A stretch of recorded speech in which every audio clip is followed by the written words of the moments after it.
To send my invoice.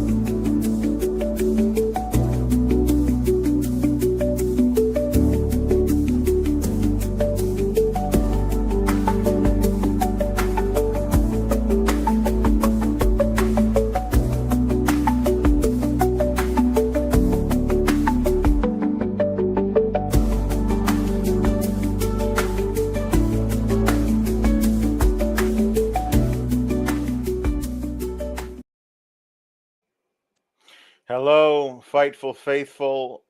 Welcome to another episode of that thing we do on Are you us, referring it? us doing that thing we do on The thing Tuesdays. we do is not a one-hit wonder from the band The Wonders. The managed by O-Neaters. Tom Hanks. The O-Neaters. The Kate. O-Neaters. It is actually the Sour Grapes Post Show. Huge pop for a 1996 cult comedy. But get in your super chats, get in your upper chats. Guys, it's my birthday at midnight. And Sean said, Kate, I'm going to give you the best gift in the world. You know what that is?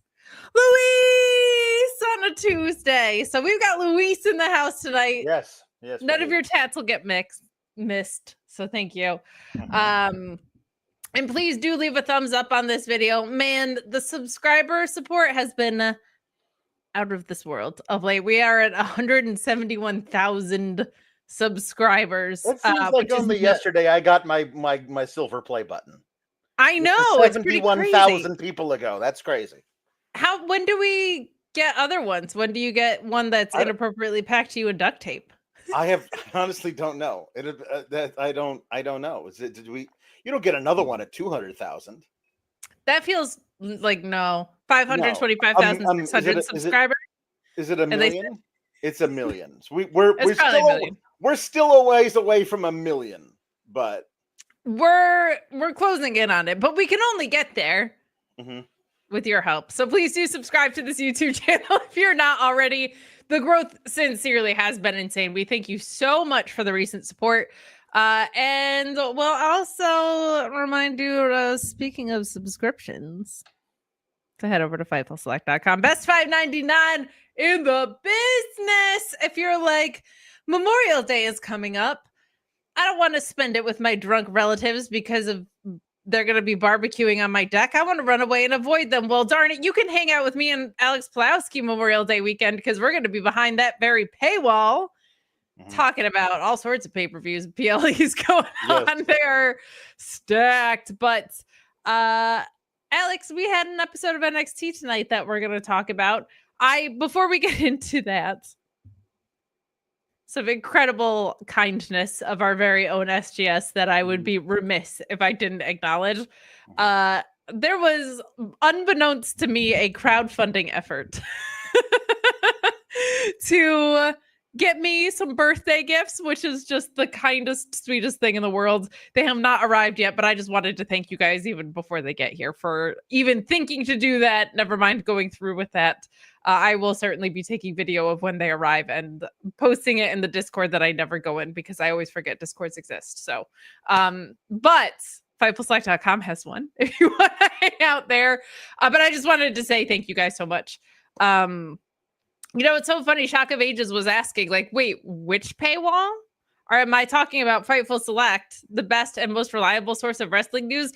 I actually am, Shock of Ages. That's so kind of you to be seeking out that clarification. But we are the most aggregated news site in the whole wide world.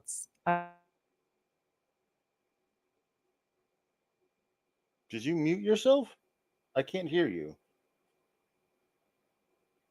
Is it me? Hold on. Is it me? I can wait. I heard something. Now I can hear you. It was me. Hi. Okay. Hi, good. Like the Taylor Swift song goes, John doing a run-in to mute me. That was just my technology being technology. Okay, good. Fantastic. I'm glad. Wonderful. Alex, yeah, I think I believe in Myles Borne even more than I believe in Joe Hendry. Well, you would have to based on today. Hold on. People said over the weekend, because of the metaphor that I lifted from a dude on Blue Sky, cat puns. We haven't done cat puns before. We're doing cat puns. Cat puns. Doing cat puns. All right. I'm not explaining it, but we are doing cat puns tonight. So everyone loves cats. Were we doing cat or sweater puns? I thought it was no. Okay. We're doing cat pun. Well, I guess we could do sweater puns too, but that's just feels like too much. No, we'll stick with cats. Okay, cat puns. It can be the musical. It can be one of Sean's 5 cats. It could be cats in general. It could be Garfield. Cat puns. Cat puns. We're doing cat puns. We're in on it. Cat puns. Okay. And no, we will not explain. Okay, so so we are just moseying down the road toward Battleground. I heard that like in Vic Joseph's voice, like moseying towards NXT Battleground. We are on a gentle stroll toward Battleground. We are sauntering our way to Battleground. At the rate we are moving toward Battleground, it will take us until next Sunday to get to Tampa Bay from Orlando. That is how we are moving. Alex, you know how like when you go to type something in your GPS, if you accidentally put walking or biking instead of driving, it's like, oh, it's going to take 21 hours. That's where they're at. They accidentally did the walking thing instead of the driving thing. Right. Yeah. Meet Norma's asking, hello, bruvs. How many sweaters did the cat knit, or how many bricks were thrown at the moon? Did this episode resemble kitty litter? The cat is incapable of knitting sweaters, but as we discussed, it's not the cat's fault. Cats don't knit sweaters. And if that is about wrestling, I can't explain it to you any more than that, but cats can't knit sweaters. So it's the way it works. We got Myles Borne coming out to start up the show. Myles Borne come out, cut a little promo, inspirational. I honestly thought that he was going to make another joke because he so likes to make jokes about it, but he didn't. It was very sincere. Because I think we ought to address the thing that I've never talked about before, and I was like, yes, these pants are from Men's Warehouse. I don't know what he was going to say, but he didn't. I didn't think he was going to just drop into it and say I'm partially deaf. It affects the way I talk, but judge me based on my ability, not on my disability. That's all anybody with a disability wants to be judged on. And I was like, that makes great sense. Oh no, I said to myself, this is all really heartwarming and nice and uplifting, and that's usually the cue for his opponent to come out and make fun of him. And I was like, please don't do that with Oba. Like, that would be a really bad use of Oba. And they didn't. Yeah. Credit to them for recognizing it would be a bad use of Oba. They came out with Ethan Paige, who was one of the last 2 guys eliminated from the Battle Royal, and who says, you don't deserve it, I should be in it. And I think that he does the thing of like, I'm going to speak very slowly so you can read my lips. Blah, blah, blah. He does the heel thing. It's not nearly as offensive as it might have been, thank God. Yeah.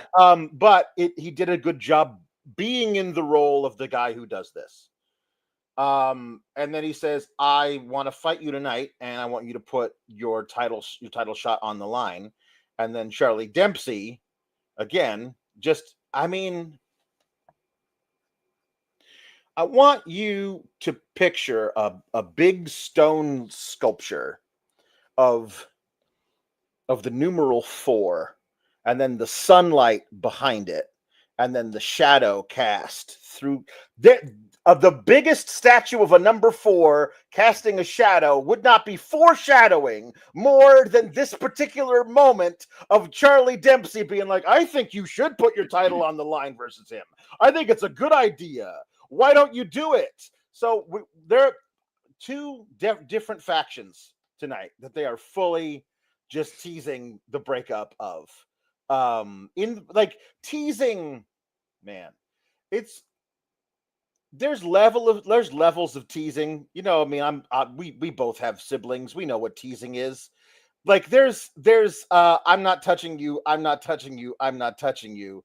And then there's whatever the hell this is, because this is really teasing these breakups between No Quarter Catch crew and later teasing, I would say even harder, teasing the breakup of the Fatal Influencers. So this was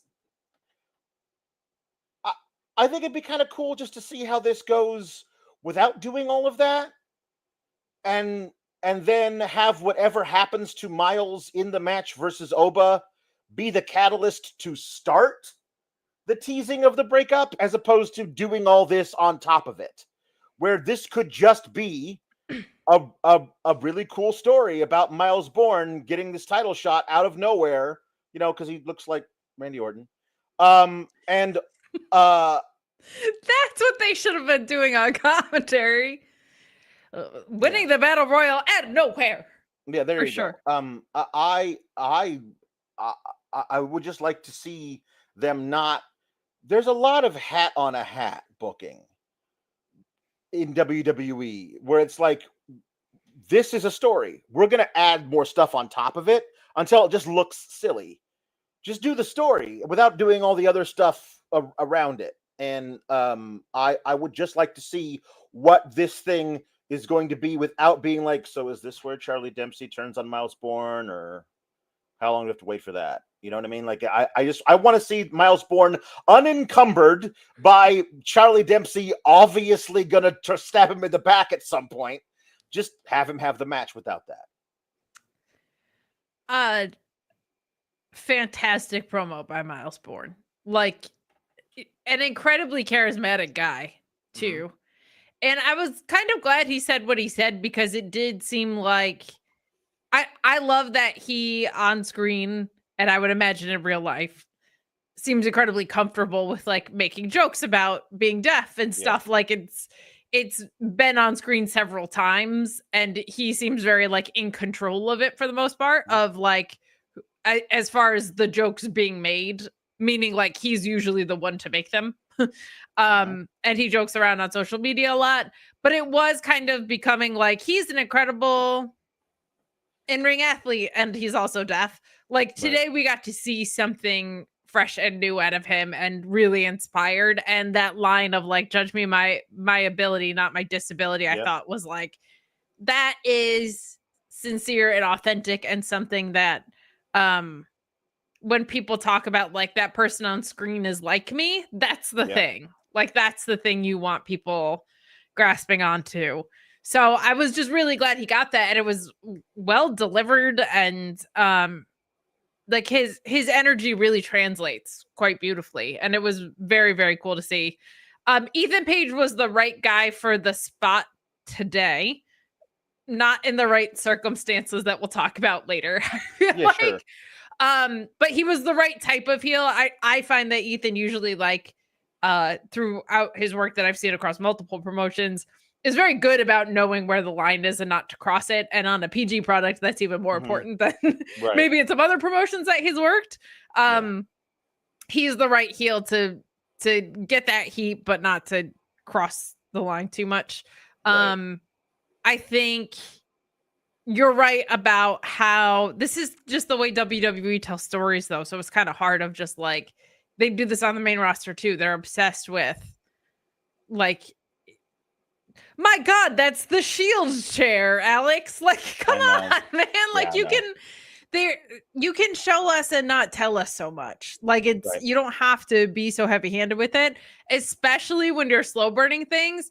I am normally accustomed to it in a way that I'm like, it's heavy-handed, but if it makes sense, I'm not as annoyed by it. When you're kind of making a star in Myles Borne right now, or attempting to, it is a little overkill, because we should just be talking about his promo tonight, and adding all this in makes it a little clumsier, where I think it would have been, I would have preferred if he just like got to shine and that was kind of it until the match later.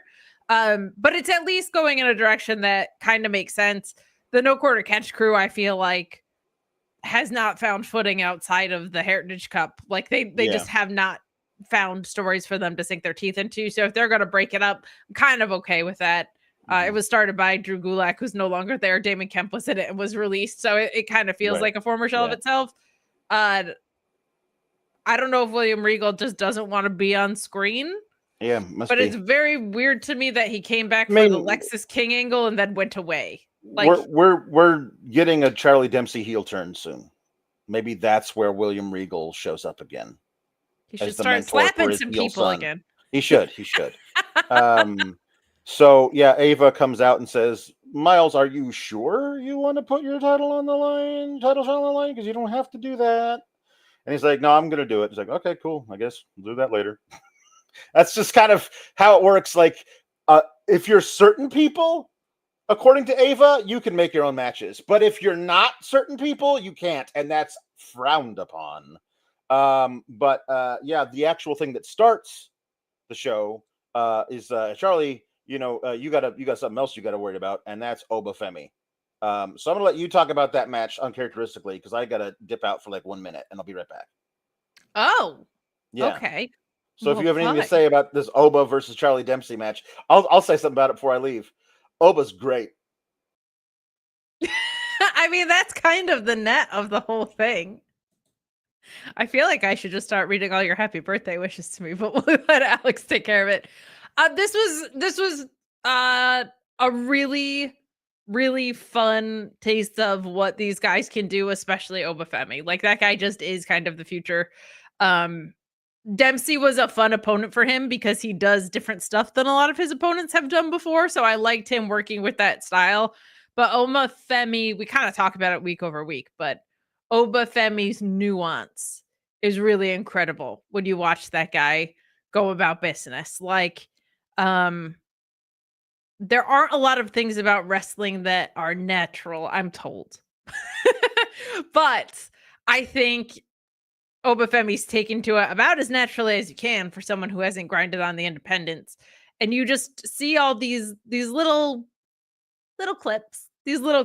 And it was like a decently enough dominant win, I feel like, without it being too squashy. But I want to see Noam Dar, like seeing Charlie Dempsey versus Oba Femi made me want to see Noam Dar versus Oba Femi because Noam Dar, that guy's not on TV anymore. What are you talking about? I mean, they have to figure out what's next for the Heritage Cup, but like it seeing this made me want to see him versus like a proper technical wrestler because that's just something we haven't gotten with Oba Femi before, and I'm obviously a perv for the style, so I want to see Oba Femi in that struggle in a more pure way than we saw it tonight. You know what I mean? What you're saying is you want to watch this match, but have Oba facing a guy who weighs 45 pounds less than Charlie Dempsey. And I think that's a great idea because that dude's gonna fly. Like I loved all the counters to everything. Like you're doing that's some mighty fine limb work. Why don't I just extricate you from that limb by throwing you across the ring with my other arm? You know what I mean? Like this was very, very well done. Again, like you said, a entirely different kind of person for Oba to wrestle against. It's a whole new different style of match. What I love is that they're not shying away because I think they recognize they got to at this point how special this dude is. So let's train him for the possibility that he faces. I don't know if the main roster were ever to feature somebody in a non-jokey way who's a technical wizard sometime in the next 10 years, and that guy were to face Oba Femi in, let's say, the main event of a pay-per-view, maybe he's got a little experience in wrestling guys like that because NXT. I'm sure most of the time he's going to be facing other big dudes because they really like that on the main roster. I have no doubt that he'll have a lot of spirited bouts against people the size of Big Bronson Reed. But I also love that he's getting some reps in against guys who are going to try and put him in an armbar. against guys who are going to try and hit him with a bunch of dragon screws to make sure he can't stand right. I think that's really cool that he's getting all these reps. This was fun, and I really like Charlie Dempsey a lot. I think why I was kind of like, I want to see it with Noam Dar is I find that Noam can very creatively get into stuff that I think will almost serve it better in a way. Like the creativity that Noam Dar is capable of is something that Charlie Dempsey will have in the future. He just isn't there yet because he's much younger at this. Sure.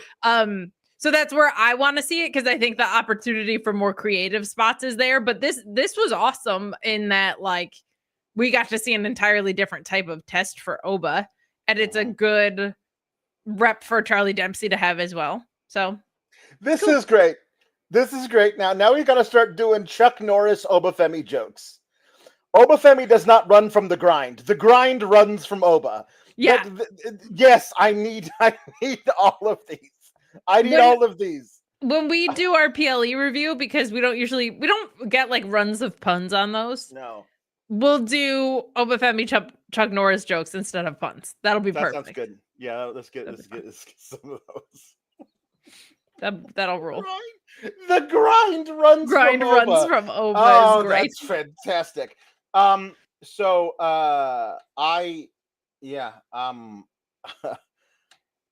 thought this was excellent. I do have one quibble, which I guess we'll talk about now.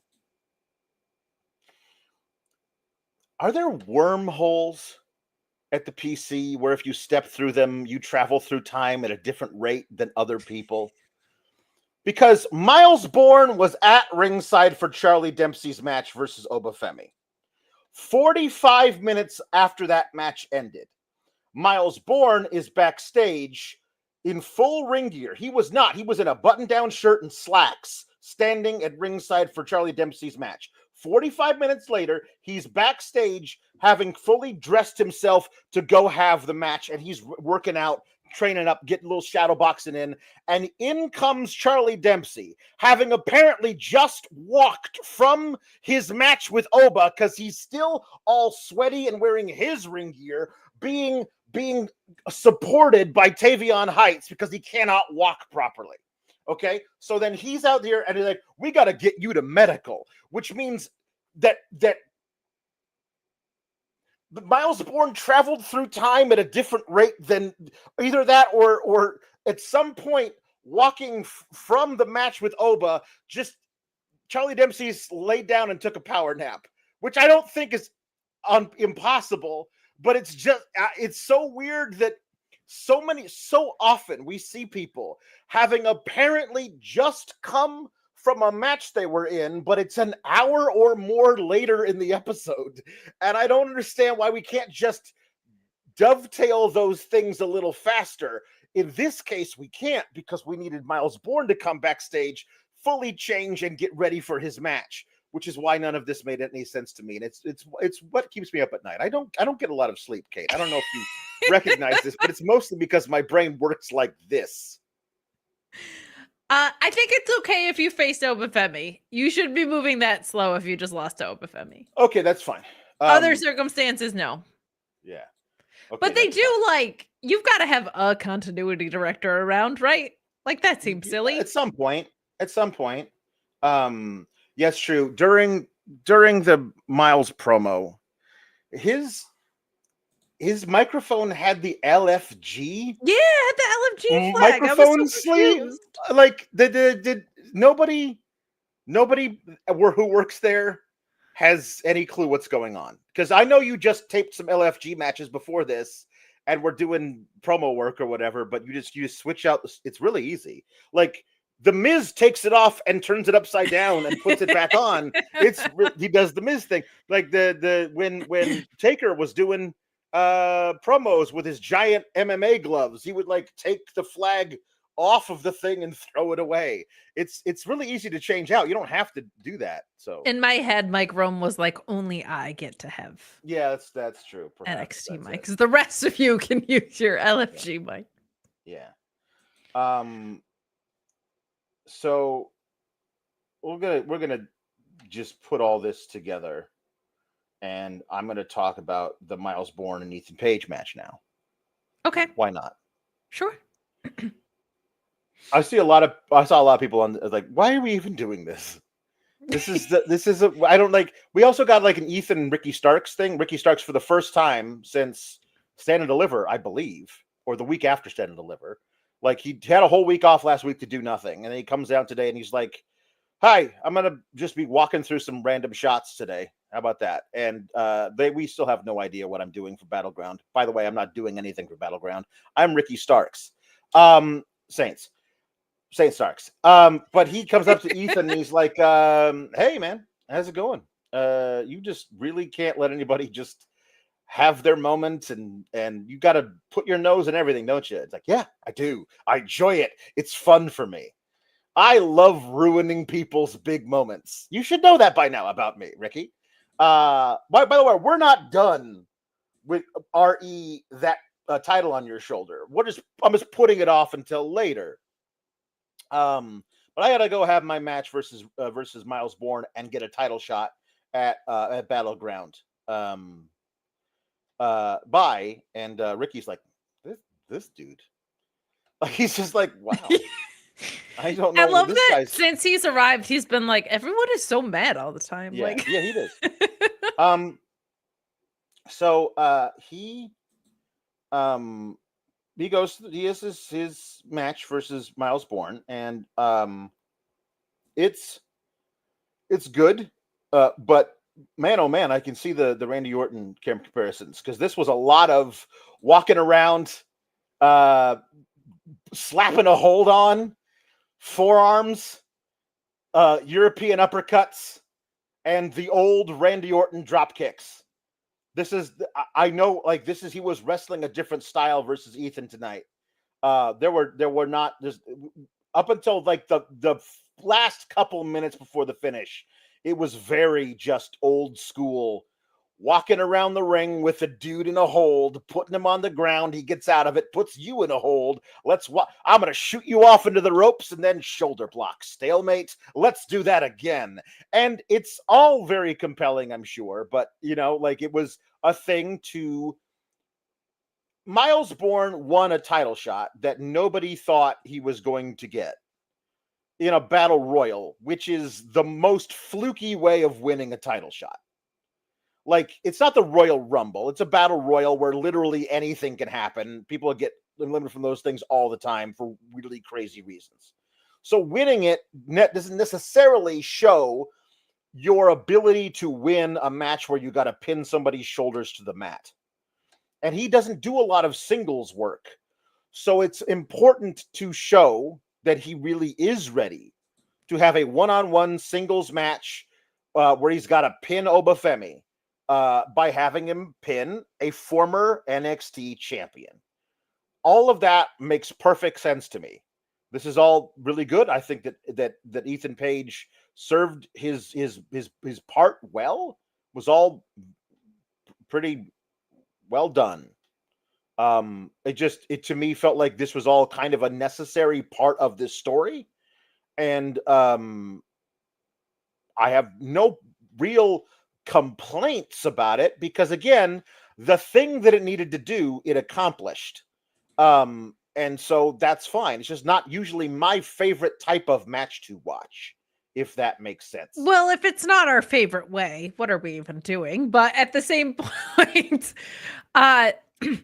there's like this, if you choose to go the guy wins a battle royal out of nowhere story, which is one that I actually like, there is kind of this automatic handcuff situation of like now they're building him up in reverse. You know what I mean? Like, he won the title shot and now they have to have him win matches just to prove that he's on the level to do it. But he already won the title shot. So it automatically feels backwards. That's just a limitation of the story they're telling. There's not a whole bunch that they can do about it. I don't know if there's many better equipped heels, especially at NXT right now, than Ethan Page to be the guy to tango with someone who is a young star that has mostly been doing on-screen tag work. My complaint is There was, I didn't know if it was, you're right, it might have just been the match layout, but I was like, is their chemistry just off? Is it one of those things? But it never really like clicked into gear. But I think you're right. It's just the way it was produced, maybe. My only thing, and this is what happens when you layer stories, is like, where is Ethan Page right now in the card? Well, I mean, by the end of the night, he's higher than he was before. Right. But at the same time, like, when you come in and you're immediately thrust into the title scene and you have a title run and then you have like I liked that the move, because it was a character transition as well from Disneyland, as you called it, to this version of Ethan Page. I thought the series of matches with Javon was the most productive thing that they could have ever done for him. And I thought it said, okay, these are two top of the card title adjacent guys. Ricky Starks, this is a problem AEW runs into all the time. Ricky Starks is like maybe their biggest male single star, and he's holding the secondary title. So him being tied up with Ricky doesn't mean he's lower on the card.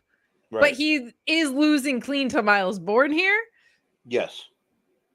So there's just like a weird tension with that a little bit of like, he's losing clean to Myles Borne, which should be fine because he has a world title shot, but also we haven't seen him win a bunch of singles matches on screen because it was a title shot out of nowhere. So it's like, there's all these little steps that don't quite go together. To make this work. The problem is it just feels like the men's side of the roster is pretty thin. And I don't know who else you put in this situation other than Ethan Page. The problem with the men's side of roster being really thin is that unless you have some kind of crazy like edict from the top, we got to get Oba Femi to the main roster right now. That guy's not losing the title anytime soon. Correct. Like, and anybody you put up against him is getting beat there. So like, depends on how you beat them. But usually the Oba Femi matches, he's really good at selling for the first 10 minutes. And then he beats the dog crap out of you and leaves you laying in a puddle of your own self. Like, it's so like a puddle of your own self is crazy. So like that. So there's not a lot of, they're not doing a whole lot right now with like making guys feel like anybody at any time could take that title off the top guy, because that's not the top guy they've got right now. Like there's so it's difficult to like make a bunch of people feel like they're 1/2 step below the dude with the title, when we all know that dude with the title is not losing anytime soon. Now, you could make a whole bunch of guys feel like they're maybe 1 step below the North American title, but how far is that below Oba Femi? And what I would love to see is a lot more of Ricky Starks and Oba Femi interaction. Yeah. Because I want Ricky to be like, big man, you impressed the hell out of me. Don't worry, I'm not coming for that. Like, yeah, I'm fine with this, and I got all these people who want this, so my dance card is full. I just want you to know that I'm watching, and I just want to stay on your good side. I'm just saying, listen, there's a bunch of these guys who feel like they want to team up against me. I'm just saying, if ever I needed a dude to help me out in the tag match, I just want to let you know you're the first guy I'm coming to. You don't have to say yes yet. Like, it could be really fun with Oba just totally just giving him nothing the entire, oh my God, giving him nothing the entire time. Hold on, let me see if I can get my better camera going. Work this time. Hey, we are so back. We're so back. It's just somebody keeps trying to hack your internet. That's the thing. They'll probably hack it later. I think there's something there to make Ricky and Oba feel like they are 1 and 1A. Sure. And that everybody else is chasing them, you know? Ricky and those kinds of interactions would be great too. Yeah. Yeah. I think that there is a lot to be said for trying to keep guys like Javon Evans, Trick Williams, for as long as he is there, if he's not the new TNA champion in a couple of weeks. Ethan Page, like creating a really good crop of almost there guys. I think we gotta figure that out, because ain't nobody gonna feel like they're with Oba and the title. And maybe it's just me who's, because I'm the Oba stan, but with Oba having the world title, it's you're never gonna find a bunch of guys who feel like they are on the level of the world champion. And if they just got an opportunity, maybe they could beat that guy. You know what I mean? Sure. Like that just doesn't feel like it's possible with, certainly with this crop of dudes. You know what I mean? Like you could probably bring down a few guys from the main roster who would feel like that. And, maybe that's a good thing for them to do, because the main roster is kind of a little top heavy right now. If they had one title, this is so not an issue. True. It's the opposite of the women's side of the coin, where they should have their own tag titles around. Yeah.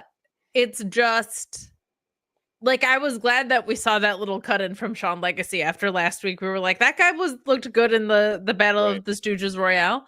Like, we should see more of him. So they do need to start fast tracking that for sure. For sure. Yeah, like Cyclo talking about, like, Sheamus. Sheamus beating Grayson Waller does nothing for him on the main roster. Sheamus showing up on an episode of NXT out of the blue and saying, I want to fight you because look at you. You know what I mean? Like, this is the kind of fight I want. Have Sheamus be honest with us. I don't know how many bangers I've got left in me, but I want one of them to be with you, big man, for that.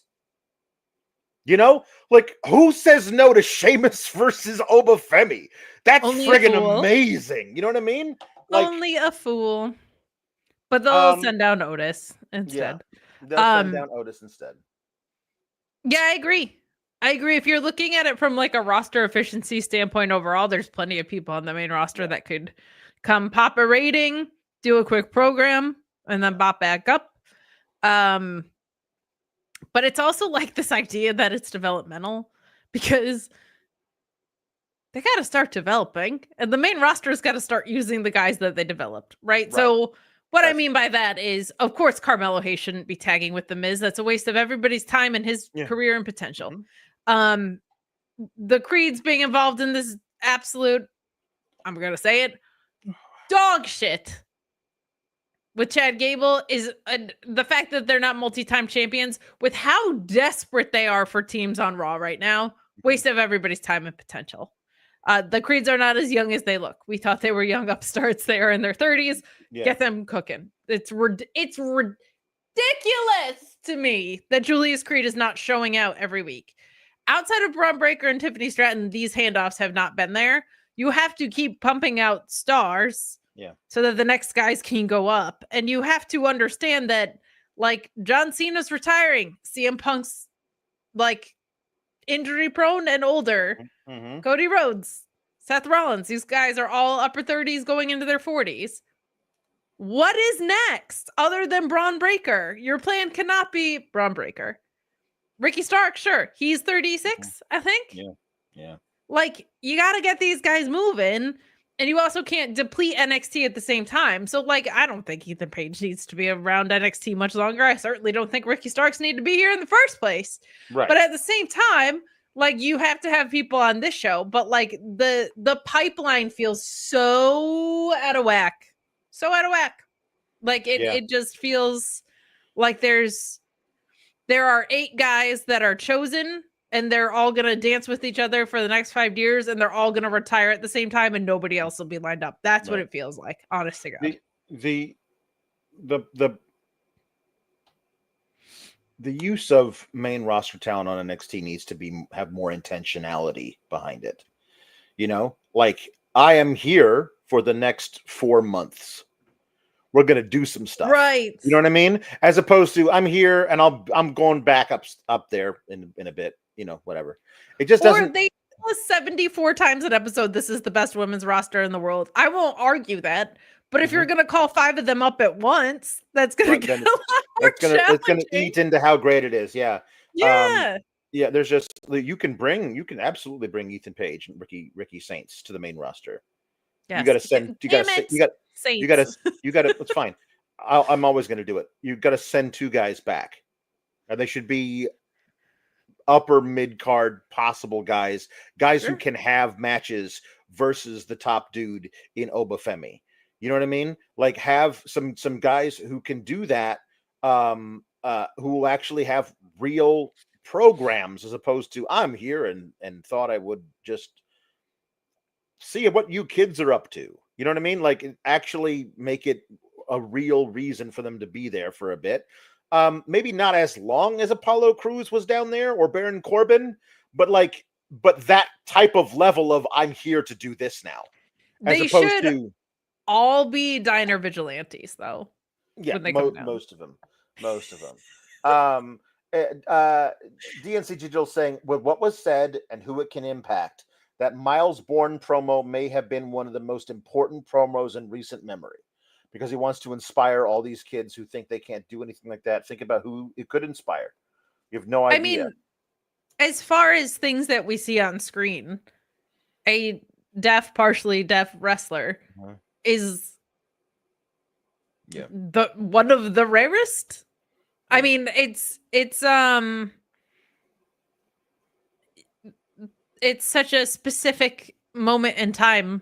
Yeah. And that's really, really special for kids who share the same disability to have someone say, I want to be known for my ability. There's probably kids like that's all they want. And they keep getting defined by teachers, parents, classmates, whatever, as everything else. That's amazing. Yeah. It's like the best part of this. It rules. It is. It does. So, Kate, do you remember? I mean, God, it's got to be a year or so ago. Then no, probably not. I know, but I think you'll remember this specific thing.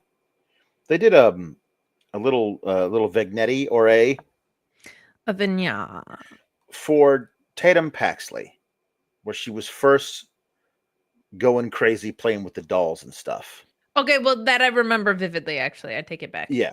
And I was like, that's some really compelling character work from her.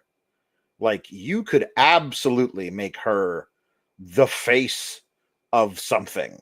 Like, they didn't, I don't think they even had the NXT North American Women's Championship at that time, but like, that's the level that you want somebody to be at, to be around that title, if not higher. When you want somebody who is fully committed to that level of character work, and it was just really, really impressive stuff. And then they kind of fell off with it. Like, they was doing the thing with her and Wendy Chu for a bit, and then Wendy Chu she was doing stuff in TNA, and then she stopped being used entirely in NXT, and now she's in Evolve, and who knows what they're going on with Wendy Chu. But Tatum wasting her time. Then found herself as a babyface. She found synergy with some other off-center types, people who were a little counterculture. Gigi Dolan was not exactly Tatum Paxley, and Tatum Paxley was not exactly Gigi Dolan, but they worked together as a tag team really well. And then you added Shotzi in there a few times, and it felt like it was really a cool little faction. And they got title shots on TNA. They were doing stuff. They won, for the love of God, at Stand and Deliver, which wasn't that long ago. They were booked to win a fatal 4-way for the #1 contendership to the WWE Women's Tag Team titles. And then they had that title shot. They lost. But it was a good match, and they looked really good together, and it looked like Tatum had actually found her footing as this little off-kilter. Like, she's Delulu, but it's in a fun way.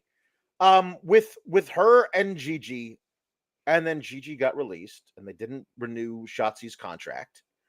And we were like, now what does this leave Tatum Paxley with? It turns out because of her skill as a performer, it leaves her with the most compelling character on NXT television by a country goddamn mile. Because I understand for people this is going to feel icky that they're actually doing it kind of about the release, but you had to have her address it in some way. Her character, since she was doing that thing with Lyra years ago at this point, has all been about finding a playmate. Somebody she could vibe with and hang out with, who didn't judge her for being a little crazy, who she could actually become. She wants a friend so bad, and she found somebody who was basically her wrestling soulmate in Gigi Dolan, and that person was released. Like, the character would have a full-on mental break if that happened, after what happened with Wendy, after what happened with Lyra. All of that would lead to the trauma revisited by a person who's already a little, touched in the head, would set off a reaction to it. And so her being there and with the mascara running down her face, the makeup that may look like she was the mascara thing, her just full on crazy, talking to Thea Hale and Carmen, who were like, now we're besties. Like, we talked for 2 minutes, and then you saved me from a beatdown, and now we're best friends. And then Tatum sees that and is like, you don't know, they're gonna take her away from you. We're not allowed to have friends here. And she was going nuts. And then she went, all we see her, she didn't say anything to Thea about having a match with her. She's just yelling in Thea's face. And then she walks off screen. We just hear her go, Ava! Like, she's just going to find the person to give her the match. And they had the match with her and Thea. And I was so impressed with her in-ring ability to be crazy, while not having it feel over the top. It felt like it was consistent to the character she's always been. This is a major inciting incident for a new chapter in this character's volume of their story arc. And she's played it perfectly in the backstage thing and in the ring with Thea Hale. And Thea Hale here, obviously, they've got something brewing for her and Jada. So this wasn't even about Thea and Tatum together. It was about them separately coming together as part of this whole thing. When Thea gets her in the Kimura the second time in the middle of the ring, and Tatum counters it by crawling her fingers up Thea's face and then just digging a thumb into her eyeball. I've never seen anybody disqualified by an eye gouge before. Otherwise, Ric Flair would have lost every match he was ever in. So I've never seen that before, but it was much more vicious and pointed than a regular old eye rake. But it was like, you're not going to do this to me. And I'm going to stop you from doing it. But the way she was, and then they had to pull her off of Thea, and she was just trying to do that. She's in the ring screaming, "Where are my friends?" Like, I can't say enough about Tatum Paxley, and the fact that I don't think that this company is ever going to give her the leeway unless somehow she becomes part of the Wyatt 6 when it's eventually the Wyatt 11 and she's part of it. Maybe then they'll allow her to really do this. But if she's not here for her entire career and she goes to a place that gives her creative freedom, either whether that's on the indies or any other promotion, it's not necessarily the top level thing, but a place like MLW, that level where you could just, why not? You know what I mean? And just do something. Feels like she could really, she's got such great creative instincts that I think in the right environment, the sky is the limit for Tatum Paxley. She's come a long way. Mm-hmm. She's come a long way. Aesthetically, You laugh, but look at that person. I know. And that person is the person we saw tonight. That is character work. She's done fantastic stuff, man. It started with her talking to a water bottle and a speaker in a town. It did. And now she's a little nuts. Here's my thing.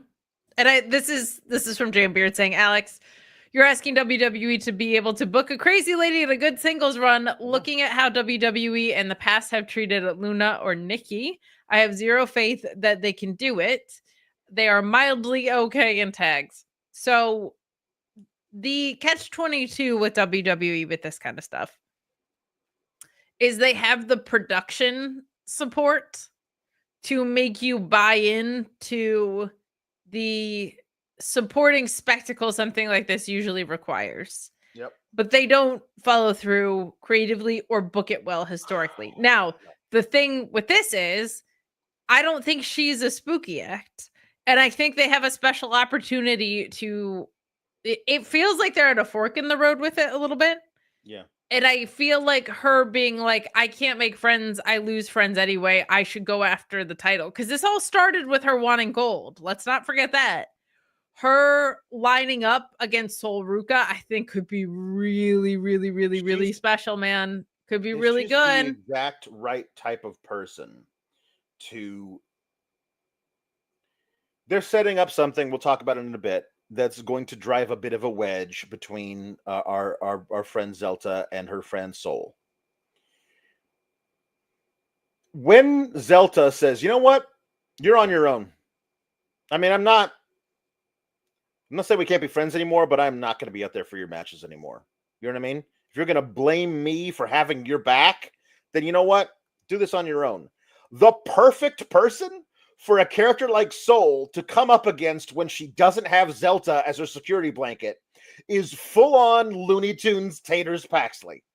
You know what I mean? Like, how does Sol Ruka handle her that? Friends better than that. You know what I mean? You know what I mean? Like, there's some really, really good stuff there. Honestly, she'll be able to be nuts, but like empathize with, like, yeah, all my friends abandoned me too. You know what I mean? Like, there's some really, really good stuff that can happen there. Jambeard saying Tatum should be as great as Daphne, but WWE always cuts the legs out from under her when she starts rolling. So she does seem to be a victim of the identity crisis that NXT goes under. Like the partnership with TNA, and she had this on-screen thing with Wendy Chu, but then Wendy Chu's in Evolve now or whatever. So like that type of thing about it. She tends to be one of the pieces that gets kind of shuffled around in a weird way. But I'm always so impressed when people can make mentally unhinged and accessible in-ring thing. Because there's like 6 layers of really difficult with that. In-ring storytelling alone is hard, especially in a company that doesn't value it all that much. Right. Unfortunately, in a lot of cases, playing accessible psychosis is also challenging, and making that translate all together. That's what's been so insane about this Toni Storm run is like she's made it work in the ring. It's not just like the character work; it's how you use the vehicle of professional wrestling to translate that. That's where the magic is. Don't let people tell you it's other places.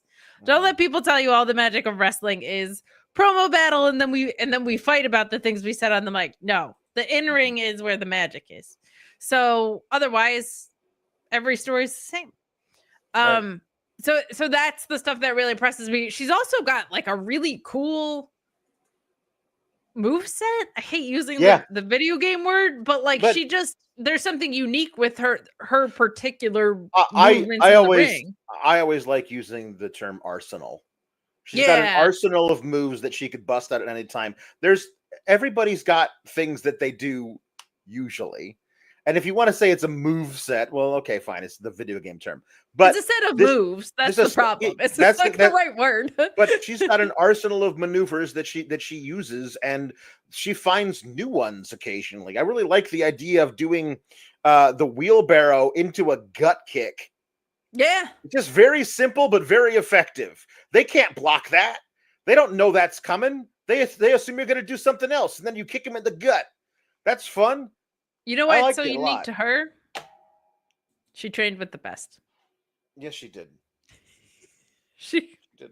She fought the best alongside Ivy Nile. Water bottle and speaker. We hardly knew ye. Don't forget about Towel. Towel is very important. Towel too. Trio. Big ups to Towel. Big ups to Towel.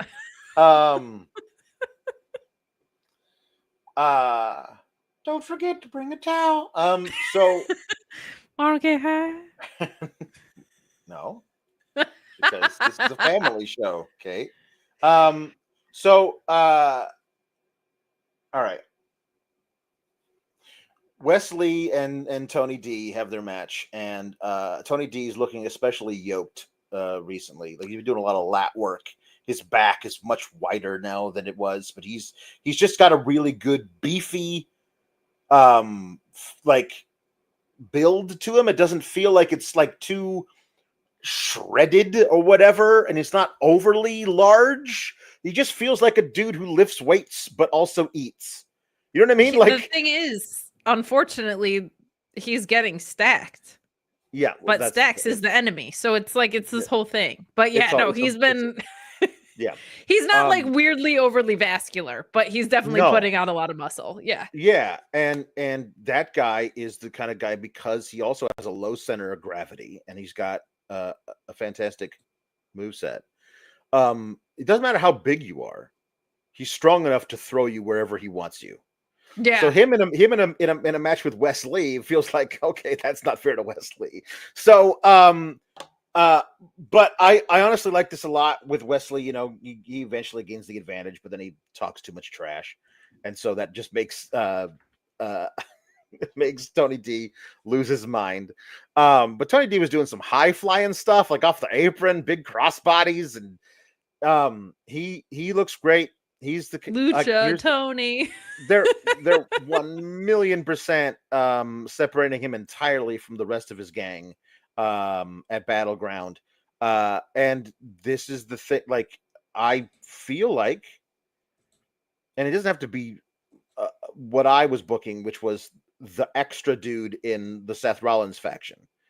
When he gets to the main roster, you drop all the other stuff, all the mob stuff, and just have him be a suplex machine with a New York accent. That's it.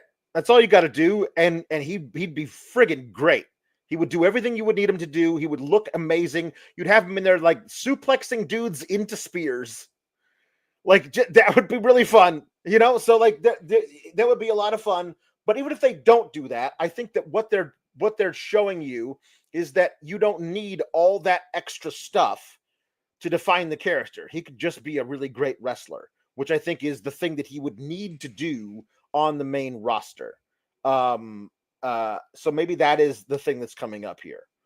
Now, the match ends when Stacks shows up on the Titantron, having decided era nonsense. I hate this so much. having decided to bring someone to document document himself committing a capital crime, which was to break into somebody's house and murder them, which I think is what he was implying. But he says, I'm at Rizzo's at Big Ange's safe house. Tony is distracted by this, and then Wes hits the cardiac kick and pins Tony D. And then there's more. So like, hey, so, you know, I worked for you for a long time. You know, what would the Don do? So I found a safe house. I brought a lot of people to this safe house. And that just makes Tony incredibly dumb. You know the word safe house is because it is a house that is safe from the bad guys. And if the bad guys know where the house is, then it is no longer a safe house. And if this is a house that you have sent Stacks to multiple times, then he knows where the house is, which again makes the house no longer safe. So what I wanted for this instead is to have Stacks say, I went to all the regular safe houses, but then I realized, you know, not even you were that dumb, Tony. you'd find a new place. I didn't know where it was. So I just asked one of you guys, and they told me. Because not as many as you think are loyal to you. So here it is. I know this is where Ange is. Gonna go say hi. You know what I mean? Like, if you give it a thing where, like, he did the work. He found a whole brand new safe house, and he only entrusted it to a few guys. But one of those guys is also on Stack's side. That starts the wheels turning of all this stuff, because we haven't seen Luca since the desert. We haven't seen Riz, Big Ange, since she got. We never saw her in this. We didn't see her in that safe house. True. We didn't see any of that. So I think I will. At this point, I will be shocked if then Tony D goes and he gets a camera guy to ride with him in the car, being driven by one of his Goombas, and he goes there and steps out of the shadows and clubs him in the knee with a crowbar. And then taunts him for a while. Says, that Battleground, I'm taking your whole family from you. Well, yeah, I mean, at this point, at Battleground, during that match, I would be absolutely shocked when Luca and Big Ange show up, that Tony's like, oh, thank God you're all right. Oh, no, you've turned on me. You know what I mean? Like, that is a thing that's definitely happening. But then we get to see what they do with Tony D after that. Also, I don't know if the family gimmick works without Tony D at the head of it. No. I don't know if Stacks and Luca and Big Ange is a thing that can exist even in the middle of the mid-card without Tony D anchoring it. So if their plan is to keep them separate them and have Tony D either do his own thing in NXT or go to the main roster, I guess we'll see what happens after that. Scary spot with Wes Lee in this match that Tony D yep. I think helped. I don't know. It was a timing spot that I don't think they had the right timing on, but yeah, something went weird, but it looked scary. Jambeard saying, suplexing people into spears. Great, thanks, Alex. Now I want to see a spot where Tony does a release German where the guy flips and mid-flip while upside down gets speared, and I'll never get that spot. Never say never. Never say never. Wrestling continues to surprise. The Attitude Era mid-interruption from the Titantron spot is just, it's not something that's for me. No. I understand that it's a way that people tell stories of wrestling. It's like my least favorite one. I didn't watch during the Attitude Era. People that watch me know my favorite presentation of wrestling is New Japan, which is basically the opposite end of the spectrum from this. So like it's just not for me. Additionally, this was kind of like the place where I felt like they had to bring it home, and I feel like this was the place that they did it. Meaning, I agree with you on Tony looking dumb about safe houses. Like, if people know where safe houses is, that's not a safe house. But also the attack in the front yard, I just felt like this was a pre-tape. You guys could have done better. They could have done better. Like, it felt not that different than the Grayson Waller-Gargano feud where Candice LeRae was watching them holding the baby. Yeah, like, it wasn't even that, though, because this is the thing. It wasn't about beating the hell out of him. It was about disabling him, hitting him in the knee. He can't get up now and fight me. And at one point, he actually tries to get up, but Stax is able to shove him back down because he can't get any momentum getting up because his knee is cracked. So it was all about telling him ahead of time, I'm going to take everything from you, because it's about sending a message. It's not about actually doing the job. I agree with you. I think they could have done that more effective, but it wasn't about whatever the hell happened to Johnny Gargano in his own front lawn. That was a different thing than this. But yeah, I mean, this is why am I bringing a camera broadcasting from a safe house is a thing. Well, I understand why Tony D brought it. But I don't understand why again. I would like Here's to me committing a felony. Please stream it to the production truck. This is going to be on the CW network. It's hard to find on your dial, but it's there. I promise. Even just the idea of I'm going to stream it on what's essentially a giant scoreboard.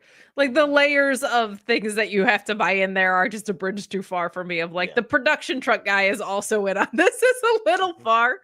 And it just didn't feel like, I understand what you're saying is this wasn't about trying to kill Tony D.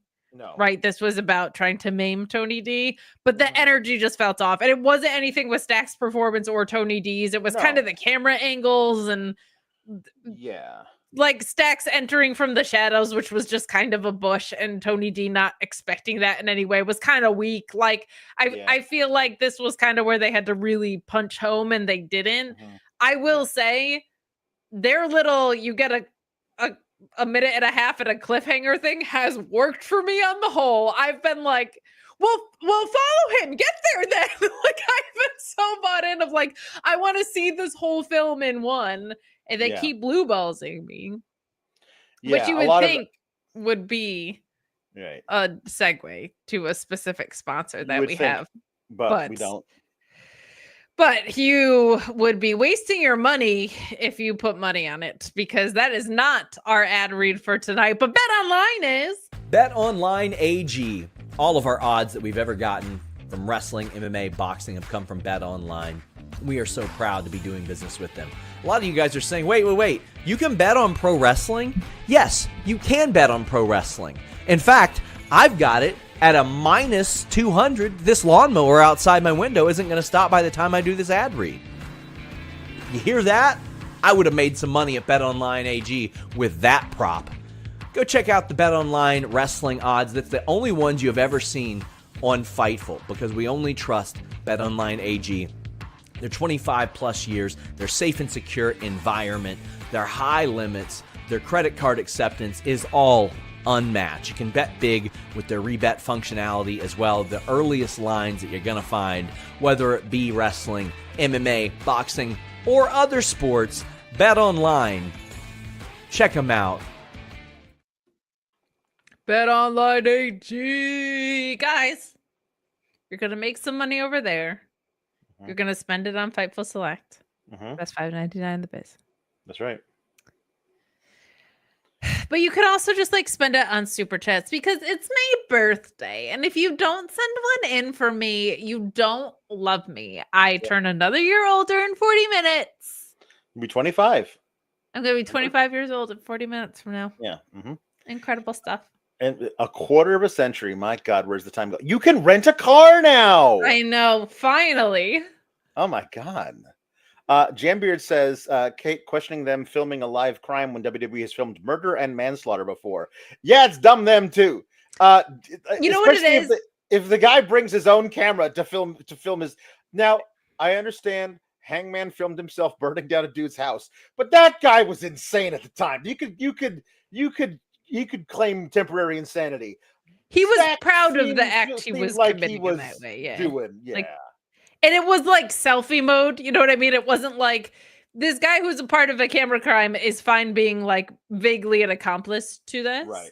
Yeah. But I also, it's also the Titantron part of it. Like the camera thing I can sometimes like get past, but the idea of like, we're also broadcasting it internally on what's essentially their version of a scoreboard. I'm like, come on, man.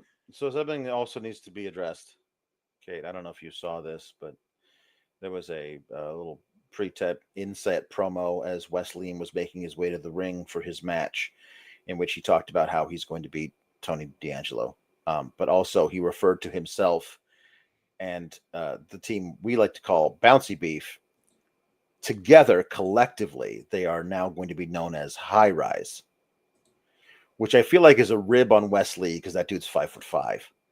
So it's weird to call them High Rise, but it's even weirder to call them High Rise because it is spelled RYZE. That is how they are spelling High Rise, which is only one step above crew being CRU. That's worse than this, but not by much. High Rise, high RYZE is bad. So, first of all, It's taken them way too long to name this group. They've been a group for a very long time. For months and months and months. We've been calling them Bounty Beef for a long time. Mm-hmm. The other thing is Rise is like a RYZE is a like the first ever of those mushroom coffee things. Like they're extremely they own that spelling of the word rise. Like it's their brand. So anyway, I was just like, I think that's a mushroom coffee already. Why can't their interns ever Google anything when naming people? But if they all live together on like the 30th floor of an apartment building, that nyam Zugs. I will not put respect on it. No, oh my god, that's very funny. Yeah. Wait, crew is an acronym? I didn't even know. Wherever it says crew is at least an acronym, if not a good one. What is it an acronym for? Hold on. Crazy Real University. Well, no, they're not a university. That's a thing that we're going to talk about later. What is it? What is it? What's it? Crazy, Ruthless, and Unhinged. Ruthless and Unhinged. Wait, is that for real? I mean, Ruthless. They should be craw. I don't see them as being crazy. They're always like, just like, hey, watch us walk very much like this toward the ring in our sunglasses. Doesn't feel very crazy or unhinged. Also, unhinged is just a synonym for crazy. You just wanted to be able to call yourselves Crew, CRU, and then said, oh, let's make it an acronym so people will say it's okay. It's very close to a TLC album, is what that is. That is. Yeah, no, that doesn't describe them at all. Usually they come out looking like the model of like a Proton or whatever in their outfits. And they're like cool guys. Braun Wagner says that Wes Lee has lost so much aura. I mean, his booking kind of helped with that. Like, he's really great. And if they kept him at the point where I thought he was going to be when he came back the second time, then I thought it would be fine. But they did not do that at all. I don't even think he's a bad heel because the stuff he was doing with his former group was all like, that was really great storytelling. I think he's just a face. Like I just find myself wanting to root for that guy. So I think maybe it just comes a little more naturally as a face. But yeah, this booking when was the last time he was doing something super meaningful? Cool, rigid underwear. That's at least none of those things are synonyms of each other. Rigid underwear. Yeah, good. We're opening up the fun alley to what crew stands for as well. Jambeard says high rise reminds me of middle school or high school back in the mid-90s where it would have been written on some grunge kid's binder. That does feel like, it doesn't feel like the new metal band opening thing that we run into a lot in wrestling, but it does feel like maybe stoner rock band. Yeah. Maybe grunge. Definitely on the West Coast. Yeah. Yes. No, if he'd been protected last year, he would be the NXT World Champion that lost the belt to Oba at Stand and Deliver last year. Yeah, something like that. Wasn't there a wrestler named Rise? No, that was, well, I don't know. But I know for a fact that the original name of Triple H in WCW was Terra Ryzen. Maybe that's what I'm looking at. His name was Terra Ryzen. Shawn Michaels was like, I'm out of tributes to myself. We have to go to Triple H and we have to start at the very beginning. So we got to see Bully Ray and The Undertaker talking to two women backstage. One of them I recognize. Something isn't she Tamyra Mensah-Stock from Real Wrestling, but they changed her name to something that sounds kind of like that. And then there was a blonde. There was a blonde, a volleyball blonde, and they're apparently the finalists on from LFG for the women. And so they're telling you this Sunday on LFG you will face each other at Madison Square Garden. And I was like, You mean you taped this in March? You taped the match in March and then it airs on Sunday because you didn't rent out Madison Square Garden just for this match. For the one match, or I guess 2 matches, the men's final as well. Like what? I don't know. Tyra May Steele. There you go. Tyra May Steele. Yes, who was the gold medalist in actual wrestling, and who I'm excited to watch. And I don't know what her. Apparently, the blonde is legit. I don't know. I will never watch. You will not. I will watch Hot Rod 10 times before I watch 1 second of LFG. Okay. So don't give Sean ideas. He's gonna come on here and be like, I watched the first 10 minutes of that thing. That is going to be the worst movie I've ever seen. I can already tell. So Undertaker and Bully Ray. Sterling, I believe. Okay. But yeah, I was like, I caught the Bully Ray promo. I'm like, for as hard-headed as some of his opinions are, I was like, you have been delivering some very stock promos of recent. Well, like, you guys have earned it to get to this point. I'm like, but hey, if you were to get to NXT, I know none of these girls are going to be too excited for you coming to take their spots. And because I know all about the psyche of women, and I'm Bully Ray Dudley.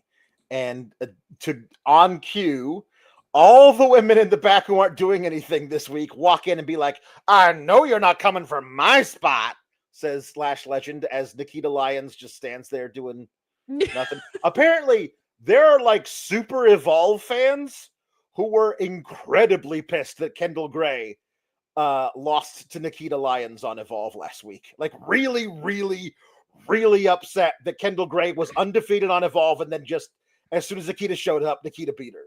Like, they're very, very upset by this. And I was like, oh, it's Evolve. Well, her like intro to the match or whatever was her doing 8 different things. I kind of feel bad for her in the position that she's in, because she was an NXT 2.0 creation. Yeah. And they introduced her as, a rapping bouncer dancer. And also a karate. So when you give someone 4 identities and then they get injured twice with long-term injuries, right, and they have to come back, like, what version of myself am I coming back to is a hard thing, because not only are you grappling, pun sort of intended, I caught it, but I let it fly. Not only are you trying to grasp your in-ring identity again and reestablish your character in this new presentation, but like it seemed like she has to make adjustments to what she was doing in the ring based on the outcomes of her injuries. Like, she just wasn't moving the same, and she's gonna have to maybe refine some of that. So I felt bad, because a lot of people were like dogging on her for the way that she went about her match, but I'm like, that's a really jarring thing when you come back and it's not like sunshine and rainbows. That's hard. You have to kind of start from scratch in a lot of ways. So I have a degree of empathy for that. But color me shocked that we're getting hey, you kids in the little leagues thing, you're not coming for my spot, because they tell no other story when there's interactions like that between brands. It just does not happen. Her correct name is Nikita 15 Taunts Lyons. I don't know. I haven't seen her do anything on NXT in a while, and I don't watch the other shows. So no, you're gonna watch Hot Rod instead. I'm gonna watch Hot Rod instead, apparently. God. So, oh yeah, when Thea got her eye gouged out, Jada was laughing at it. And then she was watching it backstage, and then Kalani comes in to talk to Sol Ruka and Zelta, and Jada's like, "Oh no, I'm not standing here for all you bitchin'," and she leaves. All right, whatever. But Kalani is upset with Zelta for spearing her through a barricade in a match where that was fine. Yeah, that's just a move that wrestlers do. She was in a match with you. Like, head on a swivel, Kalani. What the hell?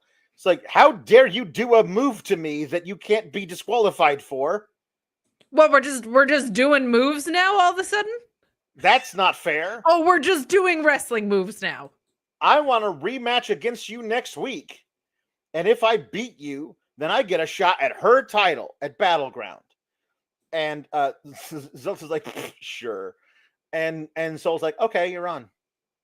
And then Kalani leaves, and Zelta's like, what the hell? Yeah. So again, now we're we're giant number 4, Shadow, foreshadowing. And I just hope Kalani loses, because not that I don't want, like, that I don't think that this new version of Kalani versus Soul wouldn't be better, but it's bad stuff. You had her lose. She was in the match with Zelta last week. She lost. We're doing it again next week, but this time she's gonna win. Probably because Soul does something accidentally to cost Zelta the match, and then more foreshadowing. Yeah. I mean, come on. I don't know, man. They slow burn in all the places that I don't want them to, and then they expedite things that I feel like should be slow burned sometimes. Yeah. Yes. Yeah. But I'm excited for the match, honestly. Yes. Yeah. Okay. So, man, if you are like me and you have been, let's say, unwilling to put your faith in Joseph Hendry, if you are a bit unenthused, I'm unwilling to put my faith in Joe Hendry. I am. If you've been unenthused by what they've done with him on WWE programming, brother, let me tell you about putting him backstage, sitting at a table, talking in hushed tones with no crowd going crazy for him. And this is an entirely different side of him. I didn't think that the content of the promo would hold up to scrutiny, but the way he delivered it was effective. Talking to Trick about whatever and how, I mean, I have put the TNA title in a position where it's going to be contested on a WWE show for the first time ever. And Trick's like, no, I did that. And I'm like, you just fought a dude. Like, he didn't say this, but he should have. You just fought a dude from here for that title. Was that one on this show? Nah, it wasn't. Because that guy ain't me. They barely mentioned that Ethan Page was involved in that triple threat with him and Kazarian. Barely ever mentioned. I don't think they actually mentioned Ethan Page by name as being in that match. Nope. So that was dumb of them. They could have actually maybe tried to tie that in some way, but they did not. But Trick Williams did say, you have that match because I am in it. That is why the match is happening on Battleground, which is a good response. But him basically being like, hey, so Trick, what happens after you lose this match to me? You have no more path toward the NXT title. And I'm like, he doesn't? Why doesn't he have a path to the NXT title? He still hasn't had his one-on-one match with Oba yet.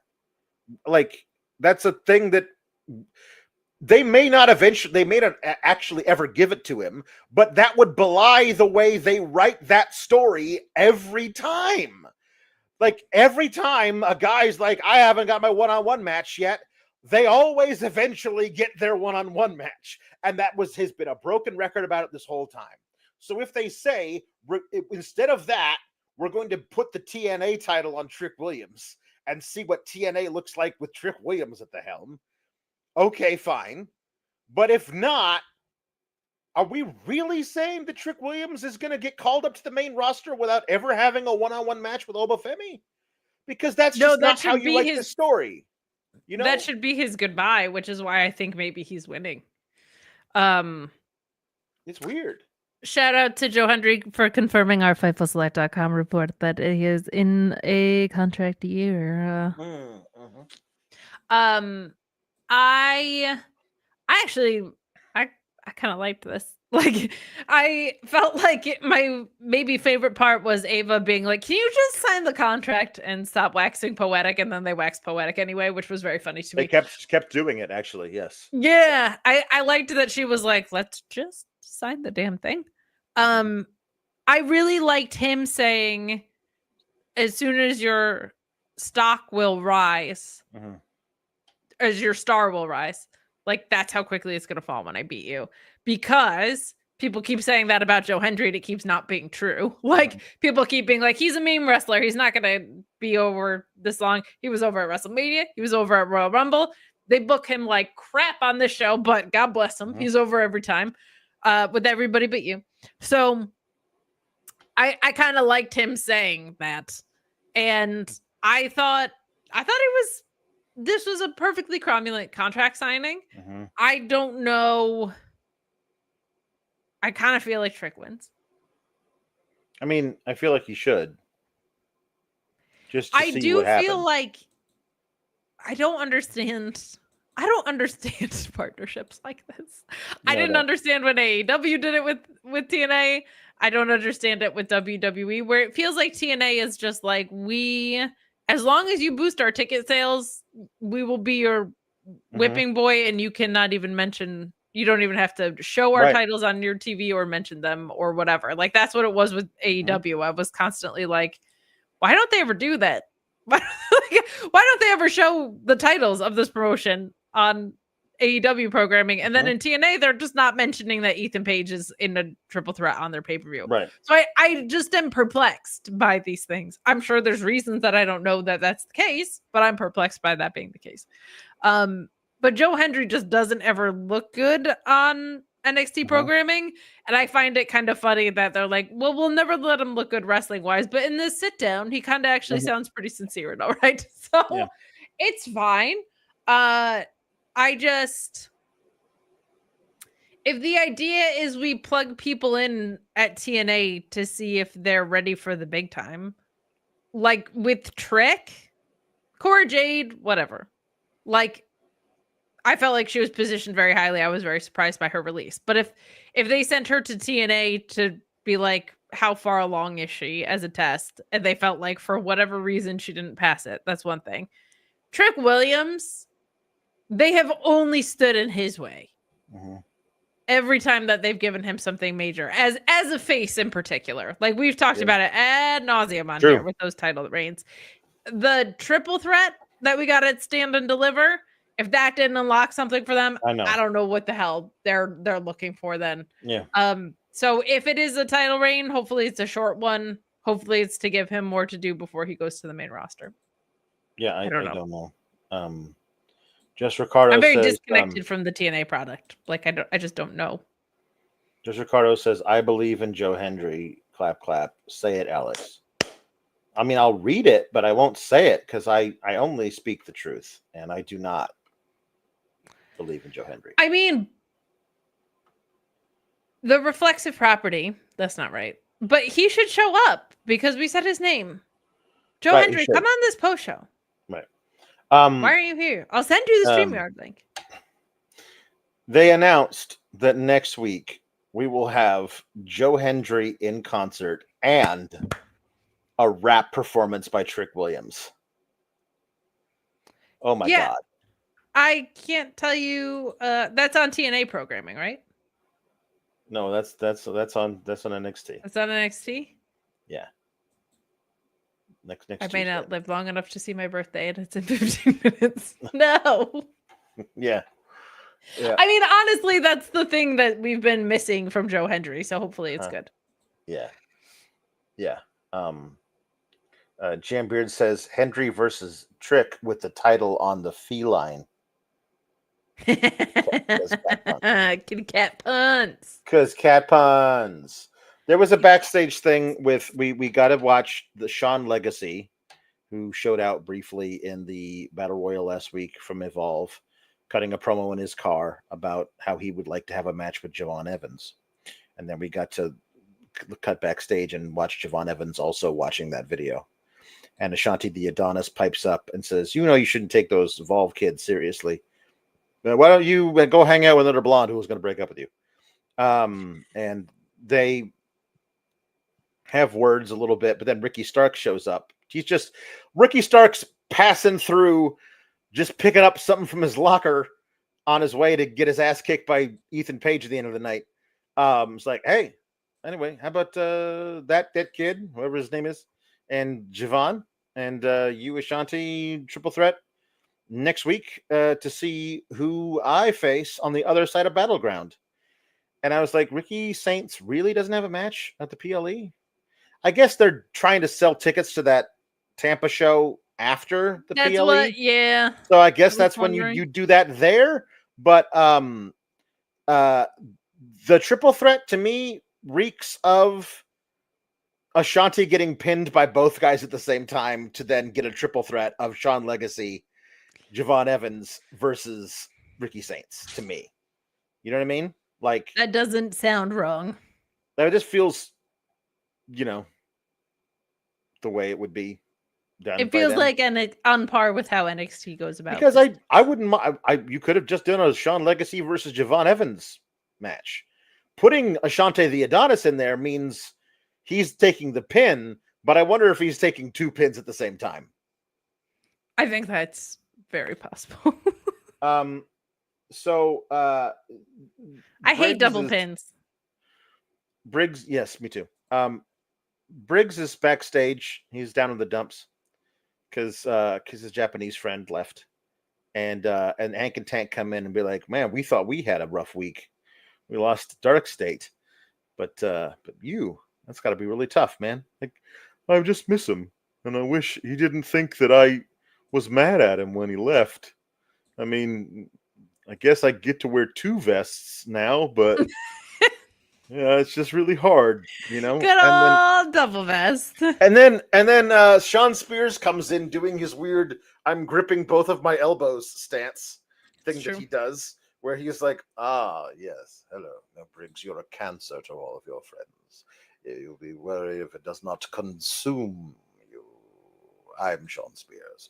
And then very accurate. Briggs is like, dude, I'm under a lot of pressure right now. I don't want to do any of this with you, but I think I know how I can get out some of my rage next week. And Sean Spears does this, which is the best, again, I don't know if the whole gripping both elbows cult leader, all of my very long coats have no sleeves on them type of guy is for everybody, but he's finding really cool little subtle ways of playing this character, and him just snorting as a scoff response to Briggs is very funny. But hey, it's a singles match between Briggs and Sean Spears next week. Guess what that's going to break down into? And then we're going to get Hank and Tank fresh off of winning their titles in one of the best tag team matches we're going to see all year, as the culmination of a really great storyline have nothing to do at the pay-per-view cycle following that. That is inexcusable. So look, what they're preparing do, them for the main roster. They got to get used to tag wrestling meaning absolutely nothing. Very true. You got to get those reps in, and by reps I mean lack of reps. Repudiating the tag division. But they're gonna back up Briggs in a fight with Sean Spears and Beej and Nico Vance. So we don't have anybody for the new tag champs to face for the titles. Maybe we'll get that later, but not now. Why would we do that now? That's dumb. I don't know why we have an OTM promo again this week, but OTM doesn't have a match against Hank and Tank yet. They have to prove themselves against the worst Leafy Green, his mustachioed clown friend, who were like, "Hey, Ava, Chase U is back better than ever and going strong. So we thought maybe we could get our very first ever tag match." And she's like, "Yeah, that sounds great. Hey, Mr. Chase, glad that you're here. Just letting you know, I do like the fit. Also, you guys will have your tag match next week against a returning OTM. And then Mr. Chase says, "What the F?" Very loudly, but he doesn't use F.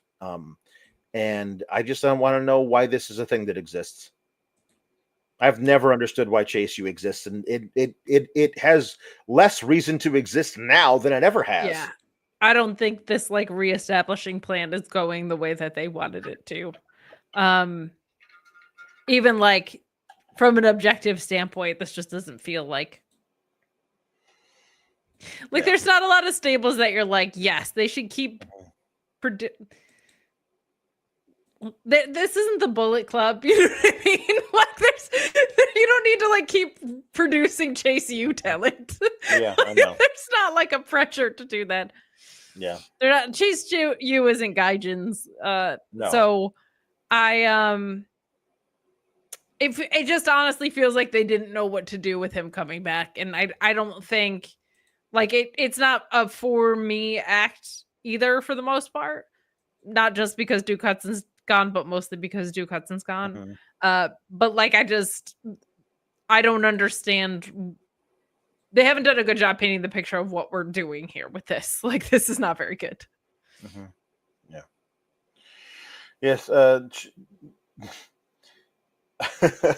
Chase U has been in existence as a faction for longer than Evolution with Triple H and Batista, Randy Orton, and Ric Flair, longer than DX, longer than their first run, longer than the Nation of Domination was together, and longer than the Shield was on TV together. But the thing is, this isn't Chase U. You know what I mean? Like, no, this it's definitely not. No, I don't think it should count because it stopped existing. It's not the same thing. It's 2 non-consecutive title runs. You can like put them together in total days, but it's not the same. That's some no-hitter when you include relief pitchers bullshit. Like go. That ain't a no-hitter. No. or that's the no-hitter, but you threw 8 walks and lost. Yeah. You know what I mean?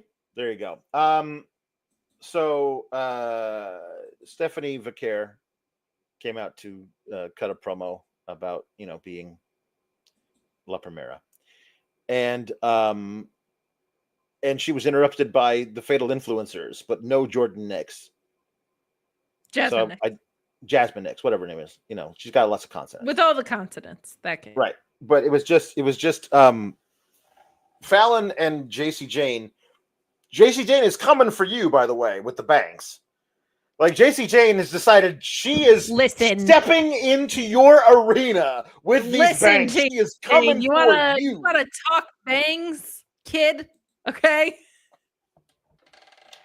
You can't just go and get bangs. No one's ever done that before, but me. Back off, JC Jane, with your look. You might be a better Double J than the other Double J that's running around, but you can't just run in and steal my special sauce, man. What are we doing? On my birthday, almost, nonetheless. On my almost birthday. So they both want to take the title from Stephanie. But JC Jane is making fun of Fallon for losing the North American title to Stephanie, and then Fallon's like, "Yeah, but also she didn't just beat me; she also beat Julia for that title. So whatever, JC." And they're being really petty to each other. And then out comes Jordynne Grace, who's like, "I'm not going to let them do anything to you because I'm protecting my investment, and so I'm going to make sure you get to Battleground in one piece." And so I was like, "So is Eva going to come out now and make the Can They Coexist versus Can They Coexist tag team match?" And no, they didn't do it then. They waited until later.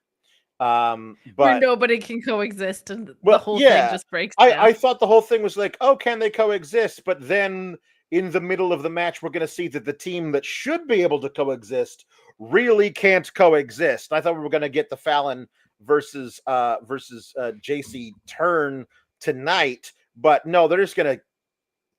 Why would I think that when Austin Theory and Grayson Waller have been turning on each other for over a year and they still haven't fully gone through with it? That's been going on so long that Fraxium is going to lap them and do it better, unfortunately. Jasmine Nick's notable in her absence for sure. Mm-hmm. I decided there should be like a 4-pack of all can they coexist angles in a match where none of them can coexist and there's no result because everybody's walked out on everybody. Ooh. Or like one person walked out on someone, one person accidentally speared their teammate. Like, what are all the tropes that all 4 of them do? And then it's just chaos. Yeah. But then if each team has one of the people from that team walk out on them, then it's just a fatal 4-way in a singles match. Yes. And that'd be kind of cool. And they're all heartbroken. Like the in-ring storytelling is just that they're going through the motions, but all 4 of them are just so sad. Yeah. Because their friends walked out. Steph and Jordynne win versus the Fatal Influencers. Jordynne gets the pin on JC Jane with the Jordan Grace driver or whatever. That's what you get for stealing my bangs, JC Jane. And then she presents the belt to Stephanie and holds her hand aloft and then stares at the belt the exact way that Rhea Ripley stared at the belt last night with Io Sky. So it's like you're running the same exact playbook 2 nights in a row. Always. Why can't you just get away from doing that particular thing? 2 nights in a row. It's not like you're doing one on SmackDown and then the other one on NXT. At least you got a few days. Maybe you get drunk on during the weekend and you forget about it. But no, from Monday to Tuesday. Just the exact right back to back. For my birthday in 4 minutes. Mm-hmm. I want them to stop doing that. That's the best gift you could give me is just stop running the exact same plays across all of your programs. Nice. I loved the Jordynne Grace sacrificing herself spot for Steph. No, that was very well done. They're so different as wrestlers that I'm very much looking forward to that one-on-one match because they could not be more opposite. Like that's going to be such a fun match to watch. That should be the main event of Battleground. I would hope so, especially with the way that card is shaking out. Because I mean, Myles Borne, it's a good story, him versus Oba, but that's not a main event match. Trick versus Joe Hendry, I would hope would not be the main event with a TNA title on the line. And you know what, Stax and Tony D, that's not going to be it. I mean, it'll be the main event of the heart. That's 4, and then I guess the 5th one will be Kalani after she beats Zarya. Will have a match versus Soul, so that's 5. That's your 5. I have a new idea for Zarya. I don't know why I didn't think of this before. Mm-hmm. She has like this incredible arsenal of moves, right? But her name is so close to Daria. Like, what if Sol Ruka was Jane and she just came out as this very apathetic, somewhat dark-humored, not existential crisis, but like that same apathetic attitude toward life in a way. Mm-hmm. And she wore a green shirt and glasses and had Daria's hair. Yeah, it's good. That's a great wrestling character. It is. Daria would have killed it in wrestling. Yeah, Vic said that Myles versus Oba is the main event, but like, I don't know. Vic. That can't be. That can't be. You know, Vicious Vic. You know? New vicious Viking Vic. No, I don't think so. Louise saying, shout out to Horse Girl for that double jump crossbody. That was smooth AF. Yes. It was smooth AF. Look, JC Jane and Fallon Henley have nothing left to prove on this roster. Yeah. Are they going to actually do stuff with them on the main roster? Yeah, I don't know. We'll see. I did like from Alan Jeanette saying that NXT is taking a lazy river approach to Battleground. I love that. Just letting it take you where it takes you. Alex, if you don't love a good lazy river, you're not living life right. What are we even doing? What are we even doing? Just give me a yellow inner tube. Mm-hmm. A bunch of obnoxious kids, but paces ahead of me. Right? And I'm just cruising at the general flow. Yep. To Battleground. Mm-hmm. Love that for us. All right, hold on. We got 10:50. It's like 11:58. I got 2 Oh my minutes. God. I got 2 minutes. Matthew Hook says, "We love you, Kate. Happy early B-Day." Thank you, Matthew Hooks. I appreciate you. Orion Ben says, "Happy B-Day bangs. Too bad I couldn't punt book for you." Couldn't punt book for you? Couldn't punt book for me. I don't know. Punt Booker T for me? Yes. Please punt Booker T. There's a new chant now for Stephanie Vaquer.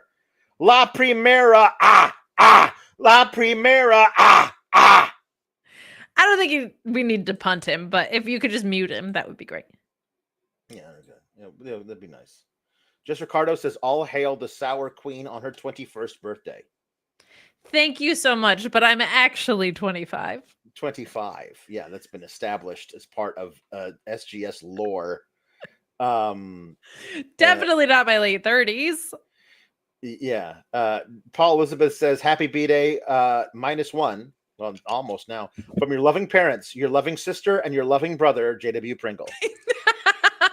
Thank you, Dad. I'll see you tomorrow. I love you so much. All right. Have we gotten there yet? Gotten there? Come on. Is it? Wait, I don't have a second hand. I don't have a second hand. No second hand. No. Is it? I don't have a second hand. No, wait. Now we're on the lazy. What is 10, 9, 8, 7, 6, 5, 4, 3, 2, Shadowing. 1. Happy birthday! Happy birthday to you! Happy birthday to you! Happy birthday, dear Kate Elizabeth! Happy birthday to you and many more. Well, thank you so much, Linda. I appreciate it. And somebody requested Linda to sing you the birthday song, so I did. I appreciate that, and I appreciate the request. And I'll also just say, in addition to you guys sending me something, which is like the sweetest thing in the world, we get messages from time to time about how this show helps people, and like, hey, I'm going through a tough time and it was great to feel a laugh, or hey, I've been feeling kind of lonely and there's this great community of people to connect to. And that's the most rewarding part of doing the show. Well beyond the wrestling. Yeah. And we try to articulate that as often as possible because wrestling opinions are wrestling opinions. It's also that for me. It's also a place for me to come and do this. Like we're on this side of the camera, but to be able to come on here and sing songs and do puns and do stupid impressions that I can only do 2 of and make Alex do the rest of the work in that regard, and to be silly and sour and fun on Tuesdays, and to get to do this, sometimes 7 days a week, sometimes 4, with so many different wonderful people, but especially on Tuesday nights with all of you. Like, it means so much that I get to do this in times that are fun for me and times that are challenging for me. It's certainly been a roller coaster of both the past couple of years on my end. So we get messages like that, and I want this to be my message to you guys, that it's also that for me. And Alex is nodding along, so I try not to speak for other people, but certainly seems that way. And I know Cardoza feels the same on Fridays and stuff like that. So just know it's so appreciated. And I know, like, we give you our laundry list of ways to support us at the beginning, but like, as much as people want to say we're on different payrolls, we're not. Like, all of the financial support you give, all of just the tuning in that you do, all of the ways that you support us and listen and thumbs ups and all that jazz, it really actually does like go a very long way and helping us. So just know that, like, personally, it means a lot to me. And know that it also means a lot to me that, like, you guys continue to support this community, because there's not a lot of places that I would want to do this, and Fightful is the number one choice that I would have no matter what. So just thank you so much. Tom LaValle says, "Happy Kate's birthday, everyone. It's basically the holiest day in the SGS calendar." Whether blonde or ginger, the bangs are always on point. They're not always, I gotta be honest, but I appreciate that. And I appreciate that you view me, and I'm assuming Alex's birthday says high holidays of the SGS and our adorable little cult. Tim McFall says, happy birthday, Kate. May you enter a thruple with ZSJ and Eddie Kingston and live happily ever after until the inevitable breakup and blood feud. Well, that's not usually the way I swing, but for those two fellas who are so similar in nature, it is very funny that like two of my favorite wrestlers, maybe my two favorite wrestlers, are Eddie Kingston partner and British dickhead Zack Sabre Jr. Wrestling's fun. And then, of course, Lieutenant Photo says, happy earthly birthday, Kate. You have 3 presents arriving tomorrow. Thanks to Bad Rocket, Trey, Jordan S., Tim McFall, Adelia, Tom LaValle, Ricardo, Chris, Matthew Hooks, and, of course, Lieutenant Photo. They did all of this without my knowledge. I had no idea they were doing it. They did set up the whole thing together, figured it out, how to get you the things that you wanted, and so sweet. crowdfunded something so fast that they overshot it. And they were like, well, I guess we'll buy her some more presents. So I'm gonna have a birthday every month, guys. Thank you. It's gonna be like credit card debt and my rent. It's gonna be great. There you go. Thank you. So like that's just insanely cool and kind. Thank you. Okay. Cat puns. Cat puns, baby. Rafael Garcia says Tatum Paxley. Tom LaValle says La Catalina, Blue Panther, Tiger Mask, because he wants luchadors. And so people wear masks. So there you go. And Luis wanted that. So just Ricardo says 4-door soup wanted Blackpool House Cat Club. That's very good. Meet Normus says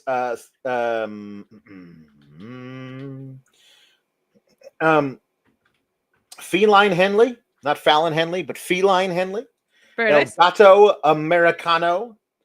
and my name is Paws Heyman. Pause. I have some concerns about some things you said at a recent roast, but we'll take that offline. Lord Kev says Pawpaw Pomyowski instead of Pawpaw Pulowski. I love that.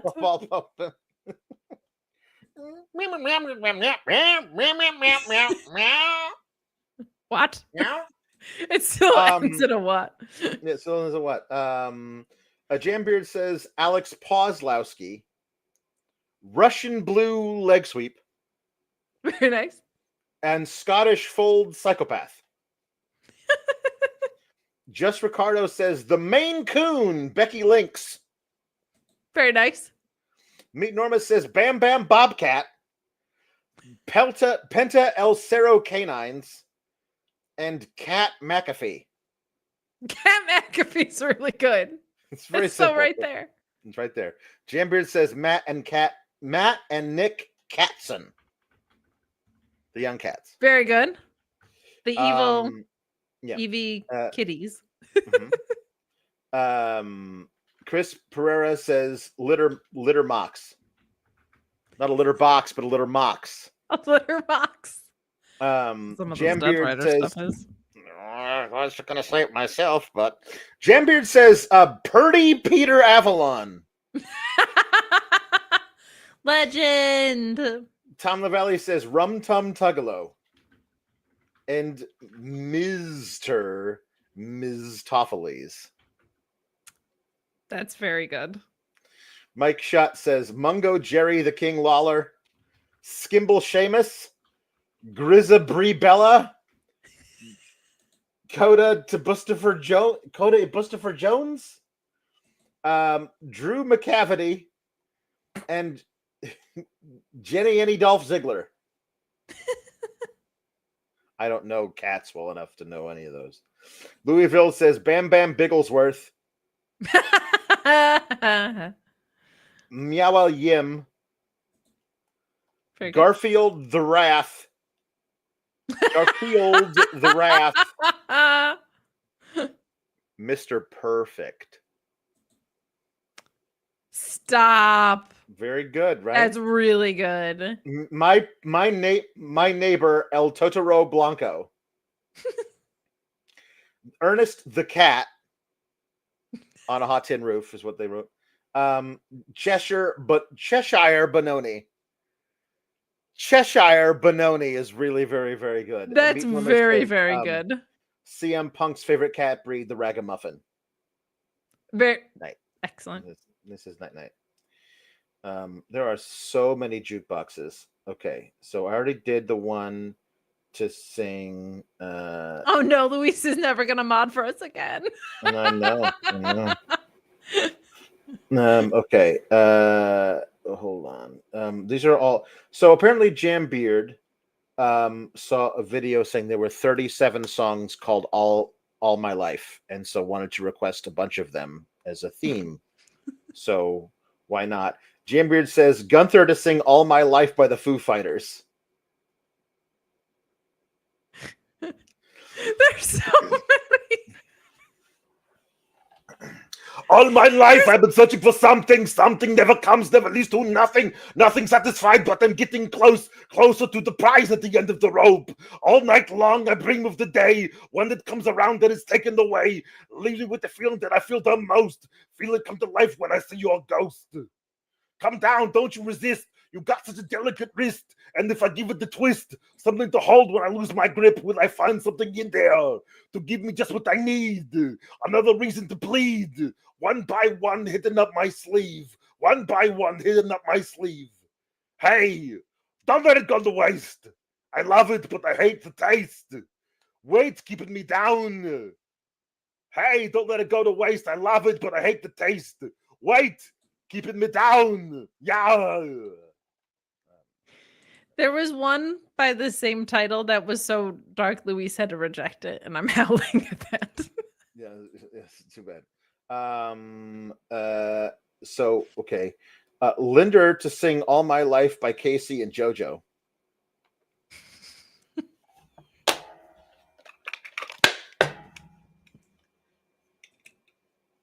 Baby, baby, baby, baby, baby, baby, baby, baby, baby, baby, baby, baby. Ooh, I'm so glad.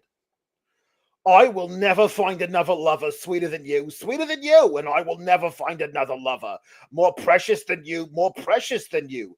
Girl, you are so close to me, you're like my mother. Close to me, you're like my father. Close to me, you're like my sister.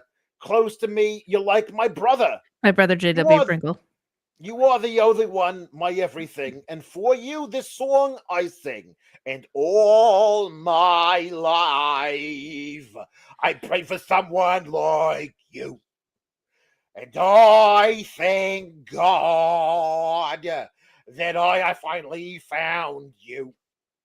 'Cause all my life I prayed for someone like you. And I hope that you feel the same way too. And I hope that you do love me too. That was beautiful. Thank you. Enormous, that was so for you. Jambeard wants William Regal to sing All My Life by Lil Durk. I don't know who Lil Durk is. Well, he's Dirk, and he is Lil. He's very small. All right. All my life, they've been trying to keep me down. They've been trying to keep me down all this time. Never thought I would make it out. Never thought I'd make it out. They couldn't break me. No, sunshine. They couldn't take me. No. All my life, they've been trying to keep me down. They've been trying to keep me down. War Games. Okay. Loafer Boost says Harley Caterin, not Cameron, but Harley Caterin, because that's very good. Cat's name is Harley, and she's the best kitty. Happy birthday, Kate! Thank you so much. Thank you, Loafer Boost. Okay. Did that one. Oh, the Nya girls got one. See I that have to do there? work Yeah, you got one. on my One. own birthday. You got one, and you got a duet, and the duet's gonna be great. I have to, for whatever reason, Genius doesn't work for me. Though I'm pretty sure I know this Ozzy Osbourne song pretty well.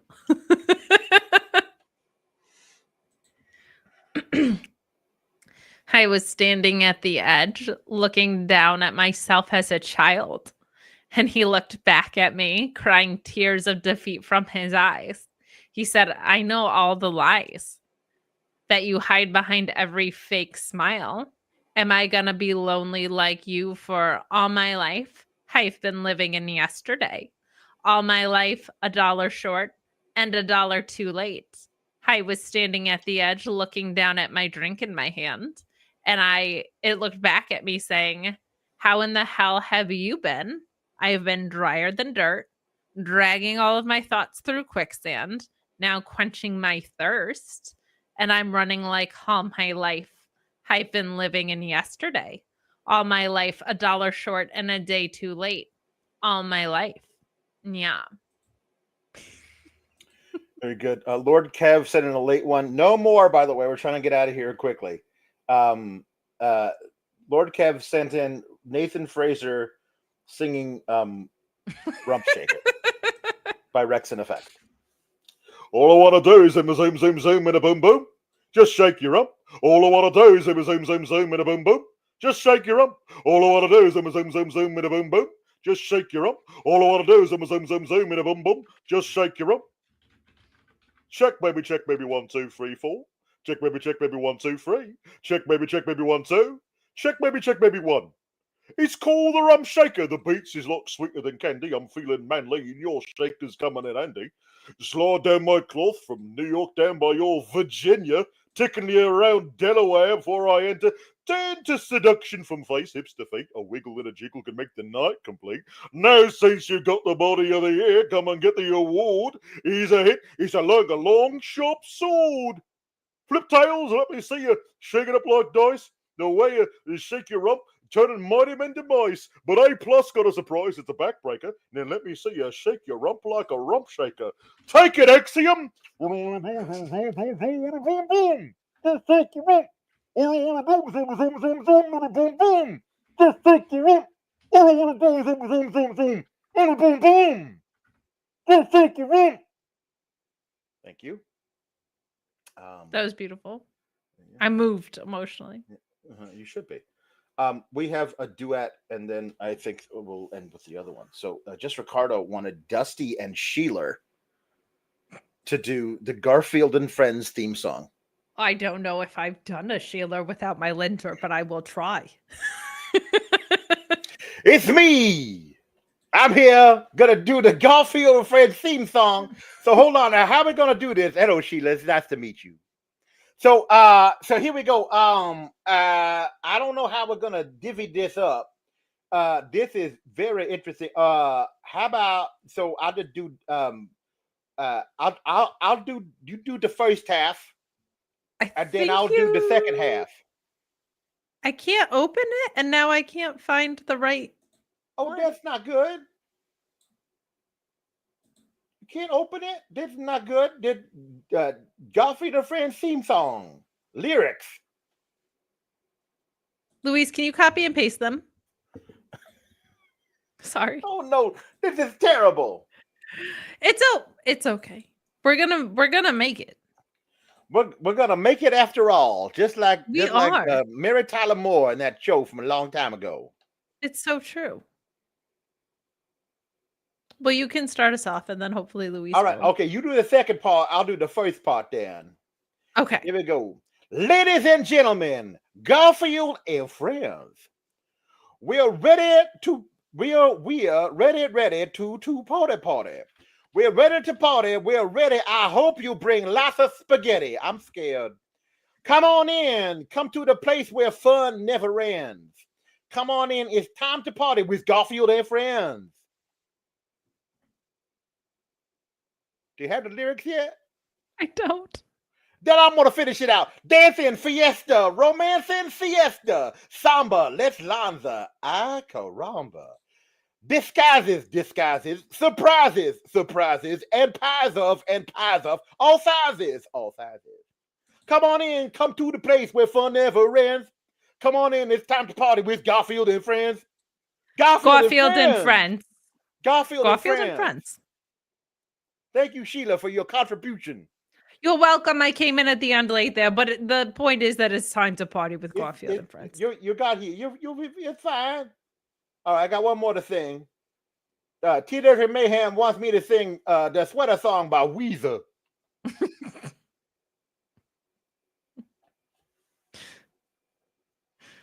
Oh, hey, brah. How we doing, man? All right. It's been a while, man. That's so rad. This band my favorite, man. Don't you love it? Yeah. Oh, man, you want a beer? All right. Oh, man, hell, brah. This is the best, man. I'm so glad we're all back together and stuff.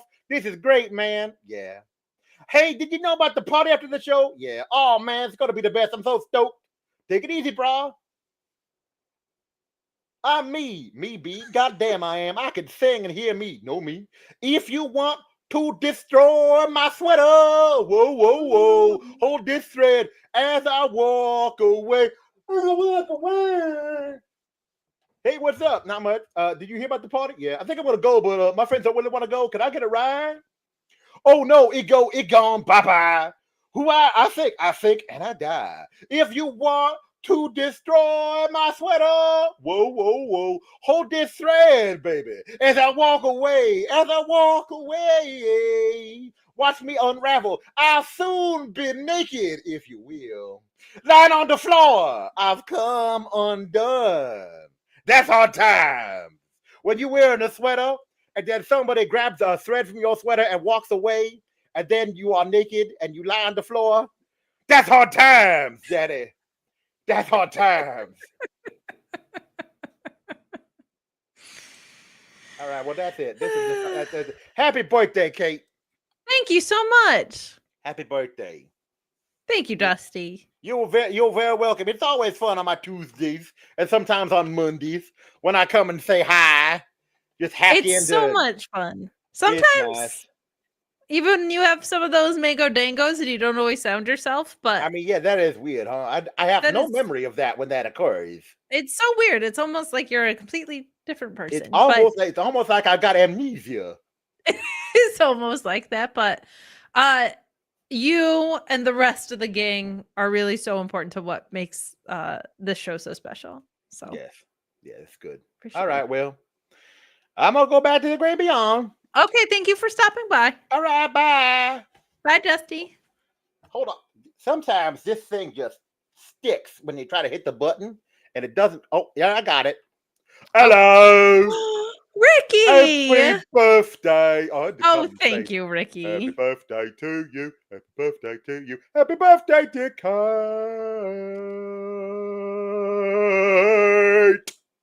Happy birthday to you. Thank you, Legend. I appreciate you so much. Well, I couldn't miss your birthday. I appreciate that. Are you going to Forbidden Door? All the doors I walk through are forbidden. Ricky. It's so true. It's so true. Maybe you can be our reporter. Maybe we'll get you credentialed.